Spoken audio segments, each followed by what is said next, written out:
Morning everybody, it is the 6th of January 2025. Can you believe that's how quick it's gone?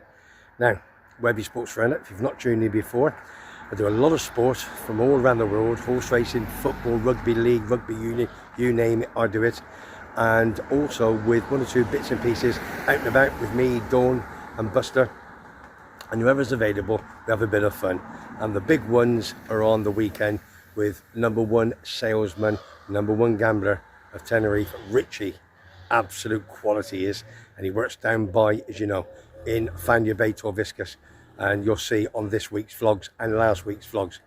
Now, just thought I'd let you know what I'm doing now. I'm just off into town to Fania Bay. Going to meet two very famous people. Well, one's mega famous. Or is he? I don't know. You have to wait and see. I'm off to see Neil at the Royal Sunset Beach Club. Got some bits and pieces for my daughter-in-law and for the baby, for Elsie.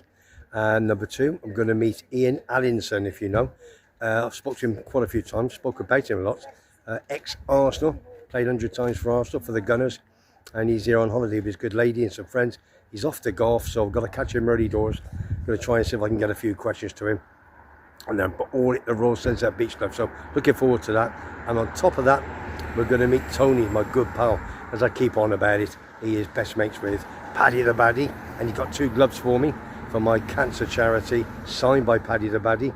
It was his 30th birthday a couple of days ago. He's gone in, he's off over in Mexico. Wish he was here, to tell the truth, so he said. And also he's good mates, as you know, Tony, with Rocket Ronnie O'Sullivan. He's going to try and get me a snooker cue signed by Ronnie, which, you know, I had a couple last year, all for my cancer charity. So thanks for that, Tony. I'm going to pop and see him as well. So without further ado, let me just turn and tell you exactly where I am. Look at that, my little village where I'm the mayor, as you all know. Beautiful, isn't it? There's Davey with Cleo. There's Masala. And you know what, there is 3 Horseshoes, my football pub, and Monte Cristo. Just wish you back round, as you can see. It's pretty great where I'm at. My son works, Matthew. And there's La Gomera, beautiful. Very still today, weather's lovely, all sunny. It's going to be about 24, 25 degrees. It's going to be absolutely superb. So, without further ado, let's go and see the boys. And I'm going to meet Neil, big Brentford fan. See you in a minute. Right, I'm here. I'm in Royal Sunset Beach Club. If you remember this from when I retired 9 years ago, we were down in the world famous Garden Bar. Lots of punters, lots of friends used to come down here from the Royal Sunset Beach Club. And I've met 1 or 2 already, but the main man I want to come and see. I speak to him every other day, all about horse racing, football. He knows a little bit about football. Let's turn around, see if he's here. There he is, the main man. Morning, Mr. Allinson. Morning, how are you? I'm fine, thank you. Good to see you. Thanks for coming on the show today. No problem. Well, listen, let's just talk a little bit about the football. The last time we met, you and your son Lee was manager of Hendon Football Club, and you told me, you said, Webby, so much going to change very, very soon. You couldn't tell me, but I had a bit of an inkling that he's going to make himself a little bit of a name for himself. Where have you moved to? Where's he gone to? We've gone to Hemel Hempstead. Obviously Lee's gone in as manager, and we've gone in and supported him from the outside. So there's myself, Gary King and Chris Winton, and we support him from the outside. And only been a 3 weeks so far, and it's a challenge, but it's going to be a great challenge. Have you enjoyed moving? Did they actually come for him? What was the situation with Lee moving? I mean, Lee spoke to them a year ago, probably 6 months ago, and then there was obviously some conversation that went on. We've had a good season at Hendon this year. We were 7th. Hemel had a great start to the season, to be fair. They were sitting top of the league at the end of September, then they had a horrendous run, 15 games, drew 2, lost 13, and they obviously decided to have a change of manager, and Lee got the opportunity and has taken it, and we've enjoyed it so far. It's been a challenge, as I said. We've got quite a large squad, but we've got to try and whittle that down, and we've got to maybe bring some of our own players in and just change the mentality a little bit. Yeah, because I'm not very au fait with, obviously, it's Hertfordshire, obviously, over in Hemel Hempstead. and with regards to the Northern Senior South Division, it actually comes on Sky Sports now. When you see Sky Sports, then you'll see all the divisions, and it goes to Northern Senior North, then the South, and you see Hemel Hempstead. And when Lee took them over, they had a real bad run, haven't they? Yeah, as I said, after 15 games prior to that, they'd only drawn 2, lost 13. Yeah. So it was good first game against Weymouth. We managed to get a 3-0 win. Yep. Had a couple of defeats since, but the most important thing was to try and stop conceding goals. We conceded, I think we got the worst defensive record in the league. So I know Lee and Chris have spent a hell of a lot of time on the training ground and making sure that we stop goals going in. Yep. And now we've managed to do that. I think we conceded 3 goals in 4 games. Super. So you basically steadied the ship, haven't you? Yeah, we've now got to put some goals into the opposition's net, which is something that we're working extremely hard on and looking to try and get 1 or 2 players in this week. So obviously the January transfer window, I'm assuming that it's exactly the same dates for obviously for your... Slightly different. Okay. We can't take any Premiership players on loan. Okay. But we can take players on loan from clubs in and around our leagues, National League, and you can from obviously the Championship, Division 1 and Division 2. So are you looking for a striker, wing, midfield, number 10? Probably looking for a couple of strikers. Yeah. At this stage, only because we need to put some goals into the teams. And there's a few bob in the kitty, you reckon? Yeah, without a shadow of doubt, Chairman's been really good. He's been quite open and honest about what he's got and what he wants to spend. Okay. But we've freed up some money by moving 1 or 2 players on, so there is money to use on strikers. I'm one always looking at the crowds and what have you, and I compared with Hendon, obviously 350 maximum, because that was a club run by itself, really, wasn't it? It was self-funded club. But now you're at Hemel Hempstead, you get between 700, 800, 900 in a game. Yeah, we do on a regular basis, and I think we played St Albans, which is a local derby, on Boxing Day, and it was just under 2,000 there. So good turnout, and if you're doing well, they'll come out and support you in numbers. Yeah, for sure. Okay, so that's Hemel Hempstead. Now, listen. I've known you for many, many years now, and you were a top player in the Premiership, or was it Division 1 then? It was Division 1. Yeah, I thought I'd better say. Such a long time ago. So, ex-Arsenal, I mean, you played probably about 100 times, if I remember off the top of my head, something like that. Any sort of big memories you can think of, scoring some quality goals? I think everyone goes back to the semi-final of the Littlewoods Cup in '87 when we were 1-0 down with about 8 minutes to go against Tottenham, and I scored the equaliser, and David Rocastle got the winner in the 92nd minute, which took us to... You bring that up every time I speak to you, don't I? Yeah, I mean, it's a difficult one, but yeah. It was just, as I say, for me, it was lucky because we were... the whole family was brought up in Islington, so it was just for me just to play for them was a massive privilege and a great honour. Where was it? Was that at Wembley or was that at? It was White Hart Lane. It was White final, and then White we got Hart to the Lane. Wembley and got dropped for the final. So there you go. Did you ever score against Liverpool? No. Oh, it's a shame. The only reason I'm saying that is because a good pal of mine, I'm not going to show you, he's on the right hand side, and I wish you said yes then. That would have made my day. I was in one of the games when Noel Quinn made his debut, I think. Noel Quinn scored 2-0. Yeah? Yeah. At Highbury. It was always a hard place to go. I mean, they were a fantastic side. So what about any real low points you had at Arsenal? Was it? I think obviously when you're not in the side at a club like that, it's quite low.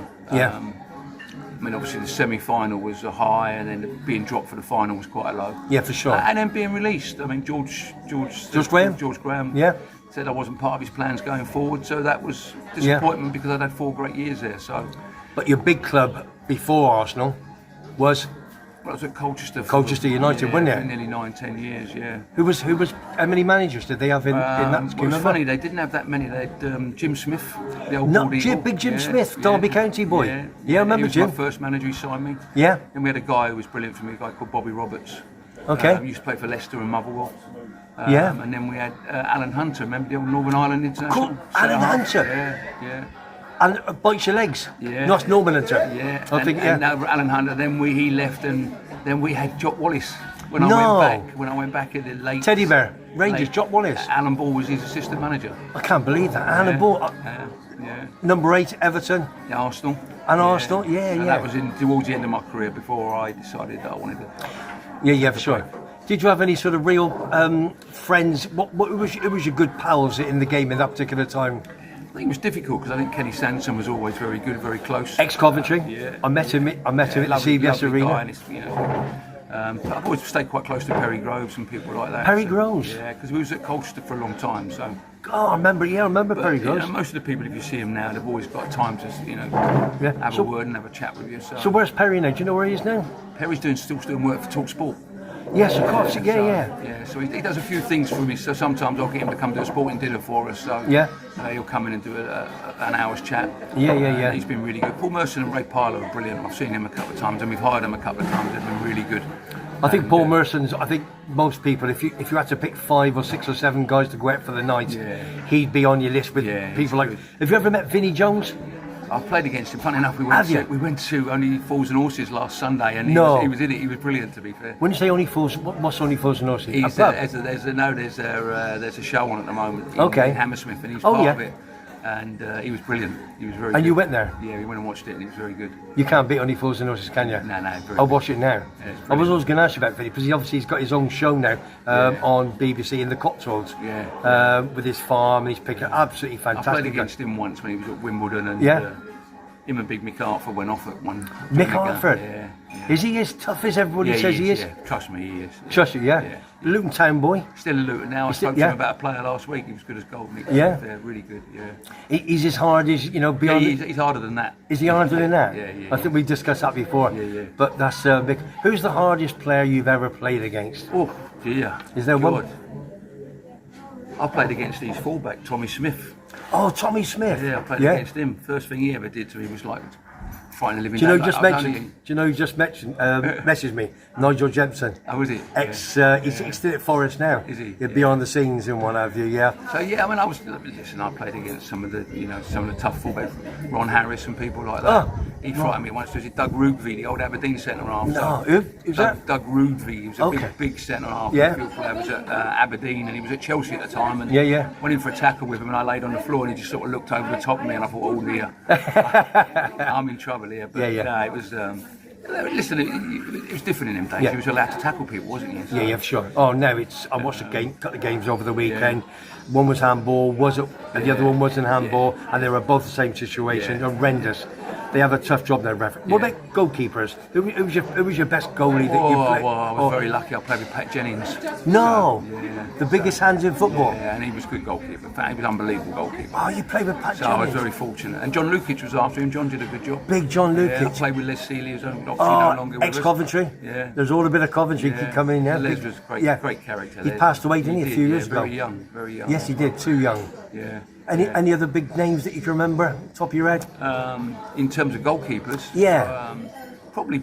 I mean, obviously played against people like Ray Clements and Peter Shilton, scored against both of them. So that's. Do you know something? I think that was always Clements behind Shilton. He had 120 odd games for England, wasn't it? If you think one of them had just had the shirt themselves, they made over 200 appearances. Unbelievable. 200 caps, should we say? Yeah. And do you know who number 3 was then?